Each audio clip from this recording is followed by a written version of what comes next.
So in Islam, a woman is financially secure. আন্তর্জাতিক Islamic বক্তা doctor Zakir Naik আসছেন ঢাকায় নভেম্বরের শেষ সপ্তাহে অর্থাৎ 28 ও 29 নভেম্বর। তিনি অংশ নেবেন রাজধানীর আগারগাঁও এলাকায় একটি দাতব্য অনুষ্ঠানে, যা আয়োজন করছে স্পার্ক ইভেন্ট ম্যানেজমেন্ট। কিন্তু তার এই সফর ঘিরে ভারতে কড়া প্রতিক্রিয়া দেখা দিয়েছে। ভারত সরকারের পক্ষ থেকে জানানো হয়েছে জাকির নায়েক একজন পলাতক আসামি এবং তিনি ভারতের বহু মামলায় wanted. Zakir Naik being invited, well, he's a fugitive, he's wanted in India, so we expect that wherever he goes, those people will take due action against him and meet our security concerns. তাই তিনি যদি বাংলাদেশে পা রাখেন তাহলে যেন ঢাকা তাকে ভারতের হাতে তুলে দেয়, এমনটাই আশা করছে নয়াদিল্লি। 30 অক্টোবর এক সংবাদ সম্মেলনে ভারতের পররাষ্ট্র মন্ত্রণালয়ের মুখপাত্র রণধীর জয়সওয়াল স্পষ্ট করে বলেন, জাকির নায়েক ভারতে পলাতক আসামি।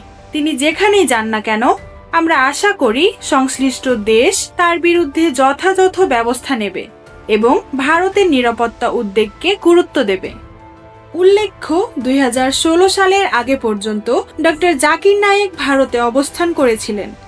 তবে মোদি সরকারের আমলে তার বিরুদ্ধে ঘৃণামূলক বক্তব্য প্রচার ও অর্থ পাচারের অভিযোগে একাধিক মামলা হয়।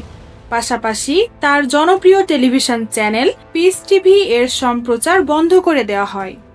এরপর সেই বছরই তিনি মালয়েশিয়া চলে যান এবং সেখানেই স্থায়ীভাবে থাকার অনুমতি পান।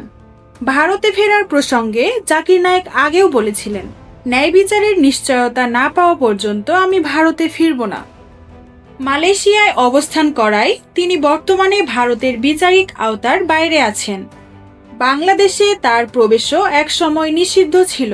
2016 সালের হলি আর্টিজান হামলার পর যখন জানা যায় যে হামলাকারীদের কেউ কেউ জাকির নায়েকের বক্তৃতা থেকে অনুপ্রাণিত হয়েছিল, তখন বাংলাদেশ সরকার তার প্রবেশে নিষেধাজ্ঞা জারি করে। তবে হাসিনা সরকারের পতনের পর অনেক নীতির মতোই এই নিষেধাজ্ঞাও শিথিল হয়েছে বলে জানা গিয়েছে। এমন অবস্থায় আবার ঢাকায় আসার প্রস্তুতি নিচ্ছেন ডক্টর জাকির নায়েক। এদিকে ভারত চায় তিনি যদি ঢাকায় প্রবেশ করেন, বাংলাদেশ যেন তাকে ভারতের হাতে তুলে দেয়, এমনটাই দাবি করছে ভারতের পররাষ্ট্র মন্ত্রণালয়। নাফিসা জুথি, খবর অনলাইন।